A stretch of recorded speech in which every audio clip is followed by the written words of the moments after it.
밥상 위 독을 부르는 식품을 파헤치는 분석 화학자 이계호 교수님이십니다. 안녕하십니까? 네, 안녕하세요. 반갑습니다. 아니 제가 조금 소개를 드리자면 우리 그 화학 중에서도 분석 화학의 권위자라고 하는 이 분석 화학이라는 게 뭡니까? 분석화학은 뭐냐면요. 여러분 지금 이제 눈에 보이는 거 있죠. 예. 예. 모두 다 분석을 합니다. 아. 모든 걸 전부 다 네네네. 화학적으로 이게 무엇으로 구성이 되어 있는지 그런 걸 분석하는데 이제 우리가 먹고 있는 상업용 먹거리, 1차 농축수산물, 2차 가공식품을 25년간 전수조사를 하고 있는 과학자거든요. 그러니까 우리의 먹거리, 그러니까 우리 식품들을 다 말 그대로 성분 분석을 하시고 이런 걸 다 하시는 거군요. 예, 주로 이제 성분 분석 중에서도 유해 물질, 아하. 예를 들면 뭐 농약, 예, 중금속 또는 뭐 발암 물질, 예, 예, 뭐 예. 이런 부분들을 이제 분석해서 이게 이제 교수님도 연구를 하다 보면 음식이 이제 우리가 살려고 먹는 것인데 때로는 독처럼 느껴질 때도 있다고요. 그렇죠. 사람의 몸을 분석을 해보면은 이런 살갗은 토양 성분하고 화학적 성분이 똑같아요. 그만큼 좋은 그래, 양분이 그다음에 있다는 우리 거예요? 인체에는 액체요, 피 같은 성분은요, 바닷물의 성분하고 화학적으로 유사해요. 그래서 사람은 죽으면 다 어디로 가죠? 흙으로? 물로. 물로 돌아가잖아요. 예, 그죠? 가죠. 그죠? 그래서 인간은 반드시 흙으로부터 영양 성분을 공급받아야 되는데 아침에 흙 한 그릇 먹고 저녁 때 흙 한 그릇 먹으면 어때요? 못 먹죠. 못 먹죠. 네. 그래서 이 지구상에 식물이 존재하는 거예요. 대체할 수 있게. 식물이 하는 역할이 뿌리를 땅속에 내리고 흙 속에 있는 영양분 중에서 인간에게 필요한 것들만 골라가지고 선택해서 네네. 잎이나 열매나 줄기에다 농축해서 우리한테 전달해주는 역할을 하는 것이 실제로 먹거리란 말이에요. 네네네. 이게 먹거리 본질이란 말이에요. 네네네네. 그죠? 그런데 이 먹거리가 식품 산업이라는 이름으로 생산을 하다 보니까 최소의 투자에 최대 이익을 남기는 쪽으로 먹거리가 지금 지난 200년 동안 변질되어 오다 보니까 돈을 벌기 위해서 만든 먹거리가 더 많겠죠. 약이 될 수도 있고 독이 될 수도 있고 아무리 맛있고 아무리 건강한 음식이라 하더라도 소화가 안 되게 먹으면 그거 먹어봐야 다 아니 어쨌든 이게 이제 교수님께서 젊은 세대의 장 건강에 좀 걱정이 좀 많으시다고요. 우리나라가 20세에서 49세까지 젊은 사람들의 대장암 환자가 전 세계 몇 등쯤 할까요? 굉장히 높은 순위인 걸로 저는 알고 있어요. 한 1, 2위? 1, 2위?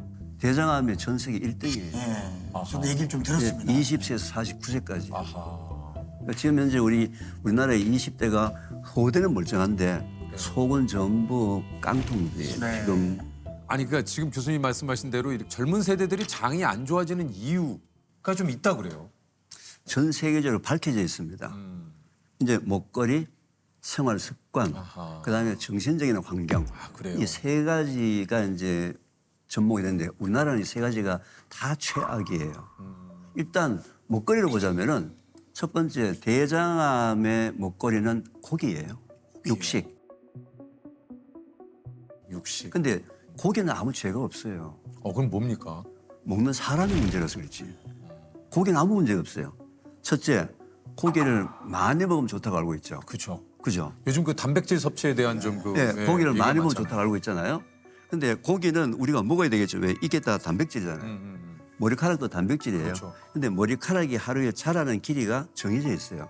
그 얘기는 무슨 얘기냐면 하루에 필요한 양의 단백질이 있다 이 말이에요. 세계보건기구 홈페이지에 하루에 필요한 단백질 양을 정해놨습니다. 그게 자기 몸무게 1kg당 하루에 필요한 단백질이 0.8g. 0.8g. 계산하기 복잡하니까 제가 0.2g을 보너스를 드릴게요. 그래서 그러면 내 몸무게가 60kg이라면은 하루에 필요한 60g 필요하죠. 60g만 먹으면 되네요. 그런데 내가 회식한다고 해서 100g의 단백질 먹었어요. 그럼 몇 g 초과됐죠? 40g이더라고요. 40g 초과됐죠. 대한민국 사는 모든 사람들은 초과된 단백질은 내일까지 저장이 된다라고 알고 있기 때문에 그러니까요. 조금 많이 먹으라고. 그럴 것 같은데 단백질은 좀 많이 먹어야 된다. 많이 먹어야 된다고 그죠? 네. 근데 문제는 맛있게는 먹었는데 그 40g이 소변으로 다 빠져나가요. 아하. 그래서 그날은 다른 날에 비해서 소변이 뿌옇고 거품이 많이 나온 날이에요. 네. 그래서 단백뇨가 나오는 경우도 있는 그렇죠. 거죠. 그런데 일단 한국 사람들은 고기를 보면 눈빛이 바뀌어요. 그래서 그냥 일단 회식에는 고기가 있어야 된다 이게 이제 좀. 예, 그래서 고기를 먹지 말자가 아니고 입기도 전에 먹죠 뭐. 고기를 먹지 말자가 아니고 조금씩 나누어서 매일매일 먹으면 아무 문제가 없는 이 고기를 한꺼번에 앉아서 너무 많이 먹어요. 밥이나 떡이나 국수나 빵을 먹으면은 보통 위에서 2시간 정도 머물러요. 근데 고기는 소화 속도가 느려요. 3시간, 4시간 걸리거든요. 그래서 옛날에 어르신들이 고기 먹으라 그러면서 고기 좀 먹어봐라 든든하다 이렇게 얘기를 해요. 근데 고기가 좋아서 든든한 게 아니고 소화가 안 돼가지고 든든한 거거든요. 자기 직전에 고기 먹고 또 내일 아침 일찍 출근해야 된다고 12시에 침대에 가서 코 드르릉 골고 자면서 장한테는 야근을 시킨 거예요. 너는 들어간 고기 소화시켜놓고 자거라. 여러분 주무시는 동안에 장은 계속 새벽 2시, 3시까지 일을 합니다. 장은 밤에 잠을 자야 합니까? 안 자야 합니까? 자야죠. 당연히 자야죠. 그죠? 당연히 자야죠. 그래요. 그러니까 이제 교수님 얘기하시는 건 고기를 먹지 마라가 아니라 고기를 먹되 과다하게 먹지 말고 일단 무엇보다 사람이 잠을 자듯이 장기도 좀 잠을 자야 되는데 휴식 시간을 줘야 되는데. 휴식 시간을 좀 줘야 된다. 그러니까 이렇게 과다하게 섭취하는 영양분이 결국은 몸속에 영양분으로 저장되기도 하지만 독소로 또 남아가지고 사람 인체에 해를 끼친다 그런 얘기신 거잖아요. 그렇죠. 입으로 들어가는 것이 전부 다 약이 되는 것이 약이 되는 아니고 건 아니다. 약도 되고 독도 되는데 지금은 다 독이 되는 선택을 그러니까요. 특히 젊은 세대들이 하고 있으니까. 그리고 고기를 구워 먹는 게 맛있어요? 삶아 먹는 게 맛있어요? 사실상 저는 구워 먹는 게 맛있죠. 구워 먹는 게 예. 그렇죠? 구워 먹는 게 맛있잖아요. 그죠? 그 당연하죠. 근데 고기가 조금이라도 타잖아요. 검게 탄 부분을 끊어서 저희 연구실에 가서 분석을 해보면 벤조피렌이라는 1군 발암물질이에요. 자, 1군이라는 얘기는 뭐냐면 그 고기가 지나가면서 접촉하는 식도점막, 위점막, 장점막에는 암세포가 100% 생긴다. 100%예요. 100%. 아, 그런데 검은 고기 많이 먹었잖아요. 근데 암으로부터 자유스럽다. 이건 1960년대에 나온 이론인데 건강한 사람도 매일매일 몸속에 암세포가 생겨요. 왜냐하면 그 얘기 들은 적 있어요. 왜냐하면 입과 코로 들어가는 음식, 공기, 물 중에서 바람인대를 피해서 살 수 있는 방법이 그러니까요. 없어요. 근데 다 암 환자가 안 되는 이유가 면역력이 정상을 유지하고 있으면 면역세포가 암세포를 100% 제거해요. 자, 내가 면역력이 좀 돼 있는 상태에서 검은 고기를 먹은 사람은 괜찮은데 면역력이 떨어졌을 때 먹었던 그 검은 고기가 10년, 20년 뒤에 운명을 바꾸는 거예요. 아니 이게 참 아니 그래서 이게 이제 그 교수님께서 이 좀 얘기를 하신 게 있어요. 필요한 양만큼 먹고 충분한 수분을 섭취하고 찬 음료 먹지 말고 장내 유익균을 좀 늘려라. 찬 것도 먹지 마요, 교수님. 찬 것도 먹지 마라가 아니고 이제 예를 들면 이런 거예요. 우리 몸에 정상적으로 작동이 되려면 항상 36.5도가 되어야지만 몸이 정상적으로 작동이 된다는 거예요. 네, 네. 이제 예를 들면 이런 거예요. 자, 추운 겨울날 이제 화장실에 가서 소변을 봤잖아요. 그래요. 소변 보고 나면 어떻게 되죠? 부르르 떨리죠. 떨죠. 왜 떨는지 아세요? 자, 우리 몸에서 뜨거운 소변이 밖으로 빠져나갔죠. 그럼 몸의 체온이 떨어졌죠. 떨어지게 되면 문제가 생기는데 우리 몸의 체온을 올릴 수 있는 유일한 방법이 운동이에요. 근데 몸이 지가 알아서 운동을 하는 거예요. 순간적으로 온도를 올리려고. 몸이 이렇게 여러분들을 위해서 고생을 하고 있는데 이 추운 날 벌벌 떨면서 아이스 아메리카노를 먹는 유일한 나라. 이게 대한민국이에요. 그죠? 뭐 겨울에도 뭐 얼주가라는 얘기도 얼주가, 얼주가죠. 네. 그러니까 제가 이런 얘기를 해서 또 이제 우리 젊은 여성들이 놀랄 수도 있는데 근데 이 20대, 30대 미혼 여성들 현재 유방암 숫자가 미국보다는 3배, 4배가 더 많아요. 우리나라가. 그렇게 비율이 높습니다. 예, 그 높아요. 왜냐하면 몸의 체온이 떨어지게 되면 면역력이 떨어지거든요. 그럼 면역력이 떨어지게 되면 감기부터 암까지 모든 질병은 아까 얘기했지만 면역력 저하에서 생기는 거거든요. 이 우리 지금 말씀하신 대로 늘상 이 암세포에 우리가 이제 뭐 노출이 돼 있고, 그러니까 이것을 이겨내려면 우리 몸속에 이제 면역력이 높아야 되는데 유산균도 좀 얘기를 좀 뭐 하셨잖아요, 교수님께서. 네, 이제 장 건강하게 되면은 실제로 장내는 미생물이 장 건강을 좌지우지하는 거예요. 장내 미생물은 유익균도 있어요. 유익균이요. 유해균도 있어요. 그다음에 중간균이라는 녀석이 박쥐 같은 녀석이 한 70%가 있는데 유익균이 조금만 많으면 이 70%가 유익균 쪽으로 가서 장 건강이 순간적으로 좋아지는 거예요. 그 유해균이 조금만 많으면 이 중간균 70%가 또 유해균 쪽으로 가서 장 건강이 나빠져요. 그럼 장 건강에 내가 지금 좋은지 안 좋은지 개인이 어떻게 판단하냐면 첫째, 변비나 설사가 너무 심하다. 둘째, 자기 방귀 냄새나 변 냄새가 너무 지독하다. 방귀 냄새나 변 냄새가 지독하다는 얘기가 무슨 얘기예요? 내가 먹었던 음식이 아까 얘기했지만 장소에서 부패되고 있다는 거예요. 부패되니까 면역이 떨어질 수밖에 없죠. 그죠? 이제 이런 부분인데 유익균을 증가시키는 방법 중에 하나가 바깥에서 유익균을 넣어주면 되잖아요. 그렇죠. 그래서 이제 우리가 유산균, 그렇죠, 그렇죠. 프로바이오틱스를 많이 먹잖아요. 맞아요. 그러면 끓여도 죽지 않고 냉동해도 죽지 않고 살아있는 균이 어디냐? 그게 바로 우리나라 전통 발효 음식 속에 있는 채소를 발효시킨 김치, 콩을 발효시킨 청국장, 된장, 전통 발효식품이구나. 그래서 더 중요한 게 물이에요. 물이요. 아까 이제 물 얘기하다 말이에요. 우리 몸의 70%가 물이에요. 이점은 예. 물덩어리예요. 예, 예. 그래서 예, 물이에요. 저는 이제 70kg 정도 나가니까 그럼 그럼 49kg. 49kg가 물이에요. 출렁출렁 물이에요, 전부. 그런데 내 의지에 관계없이 호흡, 땀, 소변, 대변을 통해서 물이 밖으로 빠져나가거든요. 그럼 빠져나가는 양만큼의 물을 먹는 것은 인간이 지켜야 될 가장 기본적인 상식인데 네. 이걸 안 지키는 거야. 왜? 바쁘다고. 물맛 없다고. 빠져나가는 양만큼의 물을 보충해 주지 않으면 혈액이 끈적끈적해지겠죠.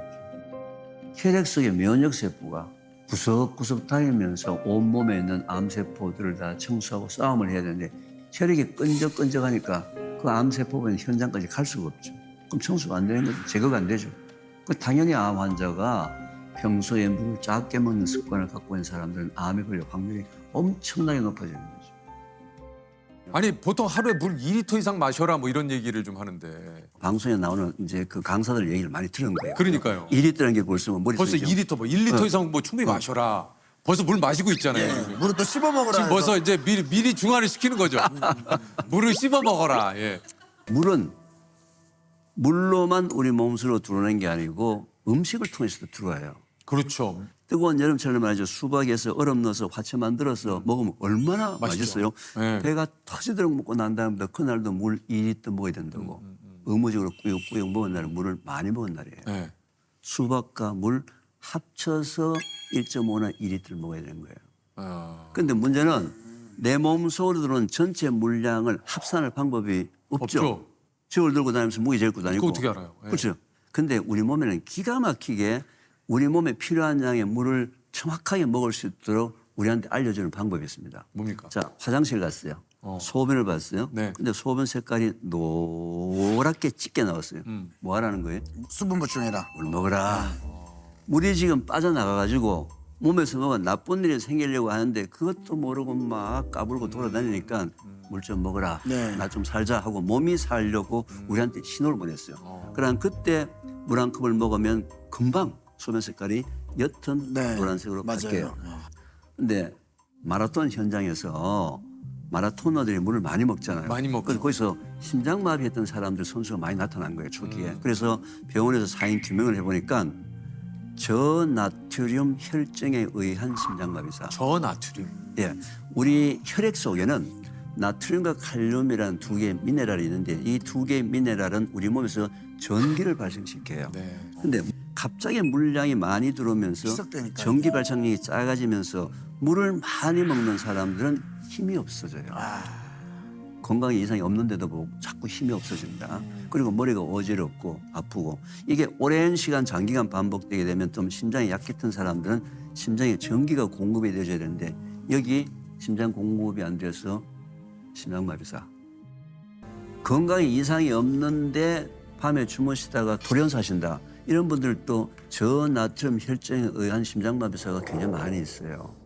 그런데 왜 이런 일이 벌어졌냐면은 자, 저염식이 건강식이라고 얘기하게 된 이유가 우리나라의 전통 발효 음식인 장류하고 김치류가 너무 짜요. 짜죠. 고염식이에요. 그래서 우리 정부에서 정책적으로 지난 10여 년 동안에 저염식을 먹자, 소금을 적게 먹자라고 굉장히 홍보를 많이 했거든요. 맞아요. 그걸 하다 보니까 사람들이 오해를 합니다. 어떤 오해?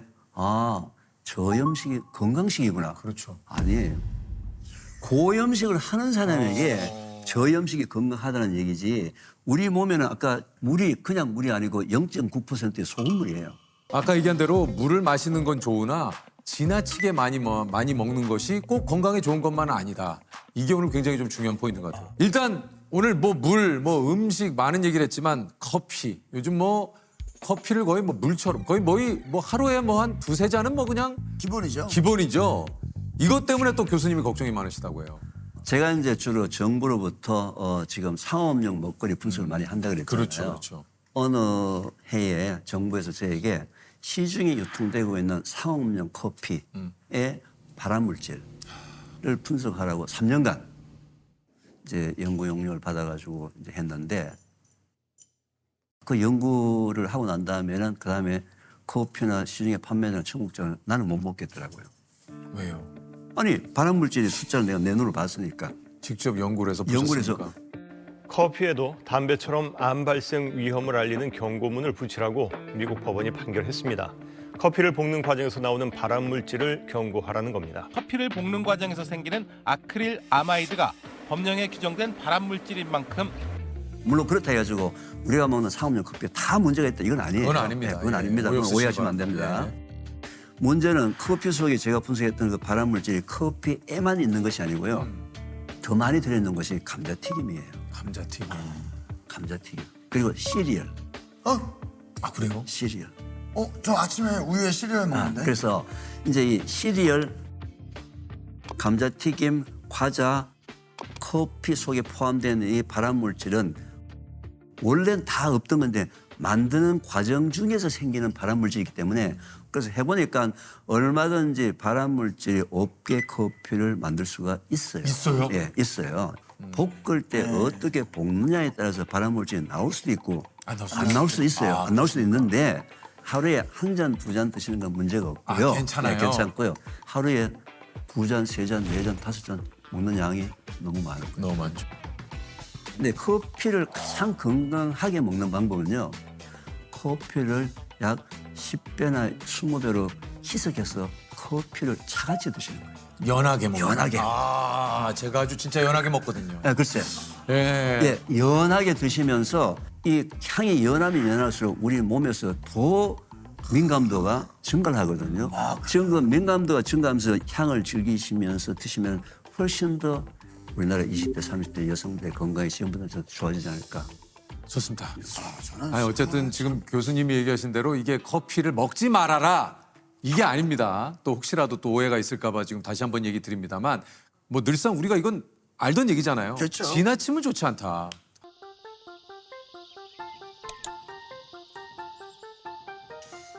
이 식단이 매일 제가 아침에 먹는 식단입니다. 제일 중요한 것은 아무래도 컬러 푸드. 7가지 색깔을 갖고 있는 다양한 종류의 컬러 푸드. 근데 이 컬러 푸드를 먹을 때 생들기름을 드레싱 형태로 뿌려서 먹습니다.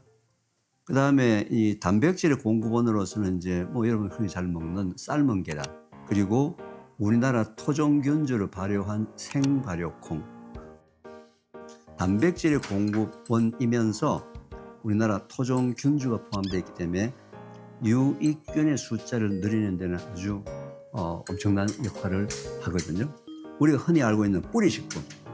뿌리식품 하게 되면은 우엉, 도라지, 더덕, 양파 같은 이런 것들이 또 장내 미생물의 먹이가 되기 때문에 식초를 좀 절여가지고 먹는.